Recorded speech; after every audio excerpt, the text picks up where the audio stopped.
Hai,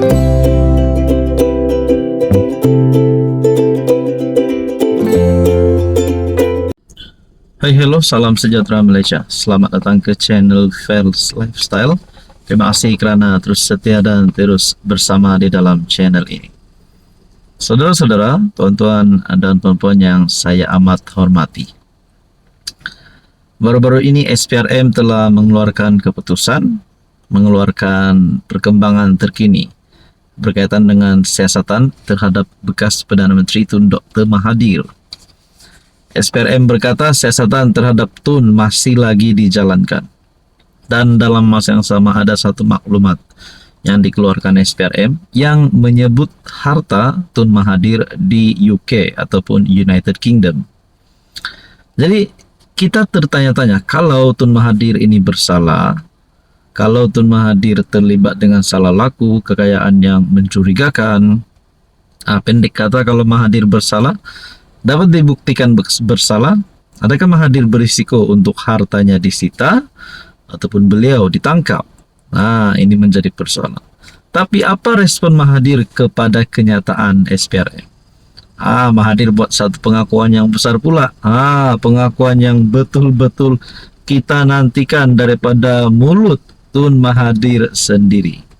Oke, sebelum saya teruskan, saya perkenalkan kepada Anda. Ini adalah terapi imun for life, transfer factor.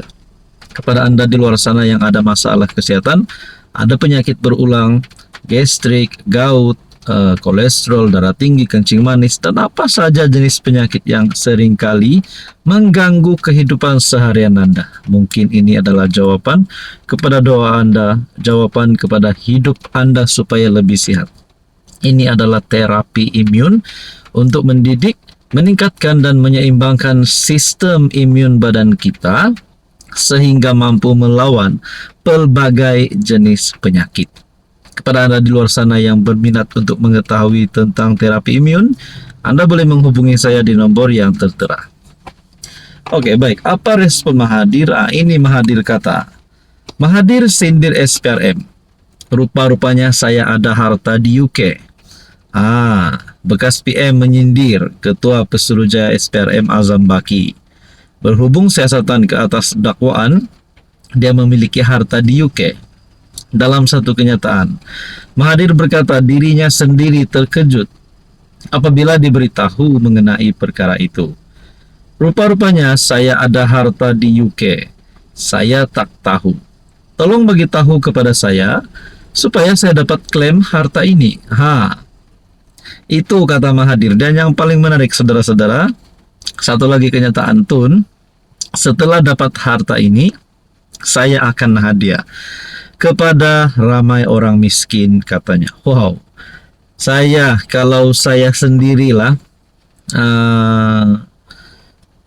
sebagai yang memerlukan bantuan. Kalau Mahathir benar-benar ada harta di UK, tak tahulah ratusan juta kah, berbilion kah. Kalau memang niat Mahathir nak hadiah kepada ramai orang miskin, saya setuju dan saya bersedia untuk menjadi salah satu yang menerima hadiah ini. Jadi saudara-saudara, adakah sebenarnya harta ini wujud atau tidak? Dan dari mana maklumat dari SPRM dapat? Takkanlah SPRM ini main cakap saja kan? Tak ada maklumat yang boleh dipercayai, sumber yang boleh dipercayai. Tapi Mahathir pula berkata, dia sendiri terkejut, rupanya dia ada harta di UK. Azam berkata SPRM sedang dalam proses mendapatkan maklumat terperinci daripada pihak berkuasa UK. Berhubung aset yang dipercayai dimilik bekas PM itu di negara berkenaan. Siasatan melibatkan Dr. Mahathir masih dijalankan dan kami sedang mendapatkan maklumat terperinci daripada pihak luar, terutama sekali pihak UK, pihak authority UK, berhubung dengan aset-aset yang dimiliki oleh Dr. Mahathir. Sekiranya maklumat dapat diperoleh, kita akan maklumkan kemudian. Jadi saudara-saudara yang saya hormati, tonton berkaitan isu ini, apa komen Anda? Hai, hello, salam sejahtera Malaysia. Selamat datang ke channel Fels Lifestyle.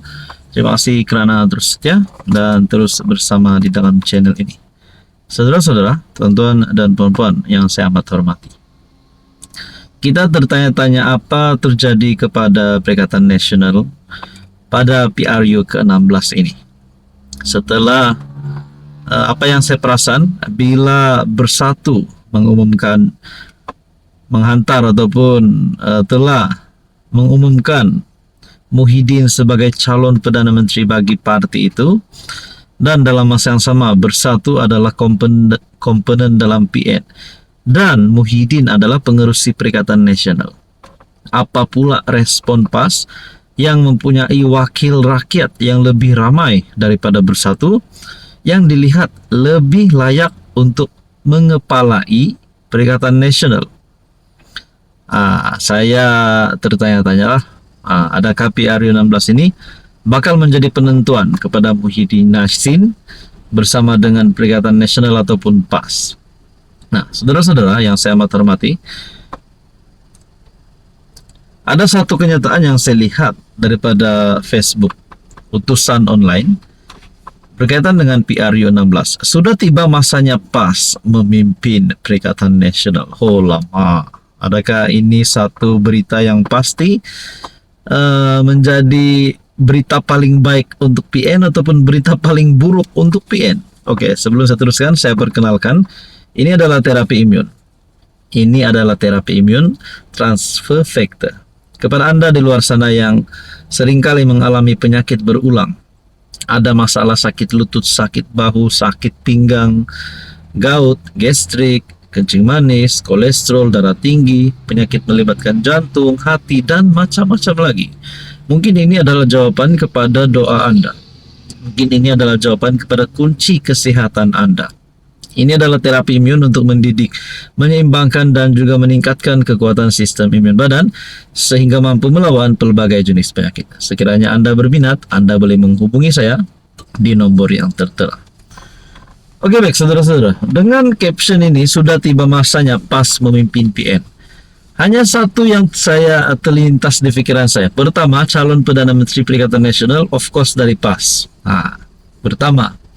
Kedua, kalau PAS memimpin Perikatan Nasional, kita tertanya-tanya, mampukah PAS untuk menghantar calon Perdana Menteri yang setanding dengan calon Perdana Menteri yang ada?